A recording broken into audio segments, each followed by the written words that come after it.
Lesson 8 Malik ibn Anas Al-Muwaṭṭa. Bismillahir Rahmanir Rahim. Allahumma akhrijna min zulumatil wahm wa akrimna binuril fahm. Allahumma aftah alayna abwaab rahmatik wanshur alayna khazaina ulumik birahmatika ya arhamar rahimin walhamdulillahi rabbil alamin.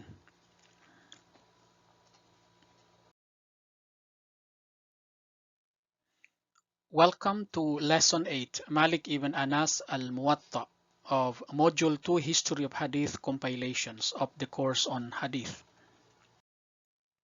In the previous lesson about the beginning of writing Hadith, we have learned that with the permission of recording and compiling Hadith by the order of the Umayyad Caliph Umar ibn Abdul Aziz in 101 after Hijrah, and his decree of compiling the traditions of the Prophet from the beginning of the first half up to the end of the 2nd century after Hijrah, a group of Hadith scholars or Muhaddithun embarked on compiling the narrated traditions of the Prophet. After the ground was paved for the recording of Hadith, the first step undertaken was the compilation of Masanid or Musnads. As such, numerous Masanid were written, among which were Musnad Tayalisi, Musnad Hamidi, and Musnad Ahmad ibn Hanbal. After the period of Musnad writing came the period of compiling Hadith collections, or Jawami', and the emendation, Tanqih, of Hadith collections in the history of Sunni Hadith. From the 3rd century up to the 10th century after Hijrah was the period of formation and development of different sciences of Hadith, such as Ilmul Rijal, science concerning the narrators, Mustalihul Hadith or terminology of Hadith, Fiqhul Hadith, jurisprudence of Hadith, Gharibul Hadith or rare instances of Hadith, Mukhtaliful Hadith or varieties of Hadith, and abrogating Nasikh and abrogated Mansukh Hadith.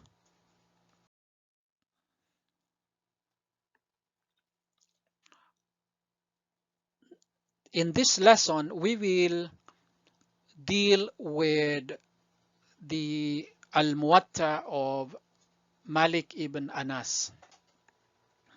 Malik ibn Anas was born in the year 93 after Hijrah in Medina and died in 179 after Hijrah in the same city. He grew up in the scientific and political center of the Muslim world and benefited from the presence of famous Hadith teachers and sheikh such as Rabi'atul Ra'i, Ibn Shahab Zuhri, Zayd ibn Aslam, Yahya ibn Sa'id al-Ansari, and others. He also studied for some time under the tutelage of Imam Ja'far as-Sadiq, always giving words of praise for the Imam for his abundant acts of worship or ibadat.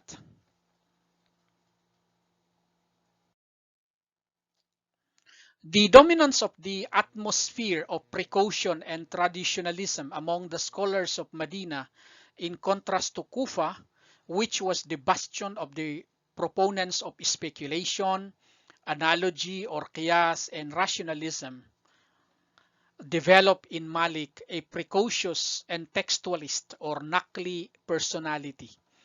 This precaution, ihtiyat, and textualism or naqliya had an impact on the structure of Al-Muwatta and Malik's jurisprudential tendency, which he founded later on. Malik compiled the book Al-Muwatta in the year 198 after Hijrah in reply to the request of the Abbasid Caliph Mansoor. In this regard, Shafi'i thus narrates,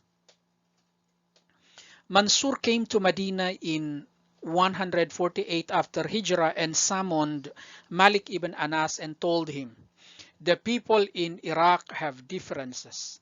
We ask you to compile a book for the people so that they unite and have consensus. In reply to Mansoor, the Abbasid Caliph, Malik embarked on compiling Al-Muwatta.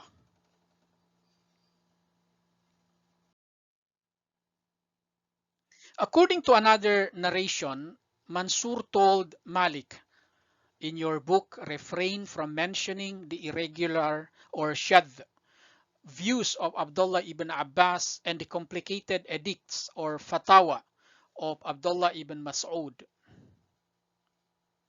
Initially, Malik refused to accept Mansoor's suggestion, but after the latter's insistence, Malik finally submitted to it.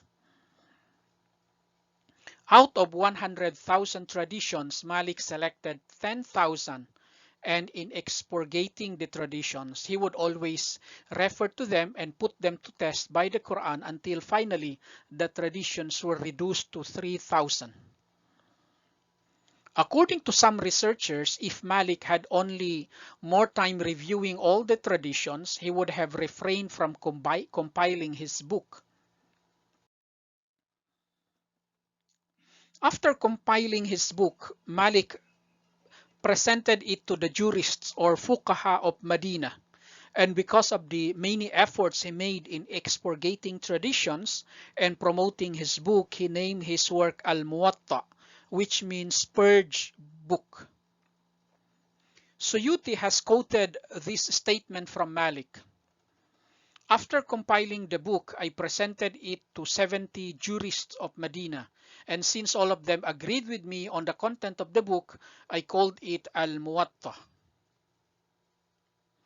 Compiled in the 2nd century after Hijrah, Al-Muwatta is the oldest Sunni compilation of Hadith that has reached us. According to the claim of Mahmud ibn Abu Riya, Malik collected 1,720 traditions in this book, and out of them, 600 traditions are musnad, 22 traditions mursal, 613 traditions mawquf, and 285 traditions are sayings of the followers or tabi'un. In this book, Malik initially narrates the hadith and then explains the views of the jurists of Medina and his own opinion as well. In view of the oldness of the book and transcriptional multiplication of copies, the manuscripts of Al-Muwatta, which had reached 30 copies as reported, differ from one another. According to the claim of Suyuti, who was one of the commentators of the book, the most popular narrators of Al-Muwatta are 14 persons, and the most popular manuscripts are those of Yahya ibn Yahya al-Laythi, Muhammad ibn Hassan al-Shaybani, Abu Mus'ab al-Zuhri, and Ibn Wahab. And out of these manuscripts, that of Yahya ibn Yahya al-Laythi is considered the most authentic. On account of the intellectual and jurisprudential standing of Malik ibn Anas among the Sunnis and the author's meticulousness in writing, Al-Muwatta was held in high esteem. Shafi'i himself believes that the most authentic book after the Quran is Al-Muwatta, while Dehlawi regards Al-Muwatta, Sahih al-Bukhari, and Sahih Muslim as having the highest degree of credibility. Sunni scholars have written commentaries on Al-Muwatta, among which are 2 commentaries, concise and detailed, by Suyuti entitled Kashful Mughatta fi Sharh Al-Muwatta and Tanwirul Hawalik fi Sharh Al-Muwatta Malik, respectively, as well as Sharh Abdul Baqi Zarqani by an Egyptian scholar during the 11th century after Hijrah. Due to the inclusion of Mursal traditions and inclination with the school of textualism or Naqliya, as opposed to the school of rationalism or Aqliya of Iraq, particularly Kufa, Al-Muwatta has been subjected to criticisms. If we can recall, mursal, which literally means hurried and whose plural is marasil, refers to a hadith whose chain of transmission or sanad goes only as far back as a tabi' or follower or member of the second generation of Muslims, who does not mention the name of the companion or sahaba of the Prophet from whom he heard it.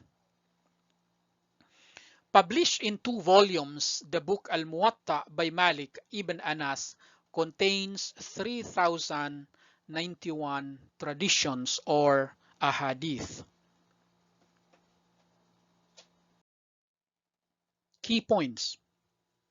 The book Al-Muwatta by Malik ibn Anas is regarded as the oldest extant Sunnī hadith work. This treatise has survived since the 2nd century after Hijrah. It contains 3,091 traditions. Since this work had been modified by the author many times after its compilation, it earned the title Al-Muwaṭṭa, means revised. In this book, the traditions are arranged according to jurisprudential sections, and most are consistent with the juristic views of the author. Next meeting, we will deal with the Musnad of Ahmad ibn Hanbal. For more similar lessons, subscribe to Wayfaring with Mansoor channel. Thank you. Wassalamu alaikum wa rahmatullahi wa barakatuh.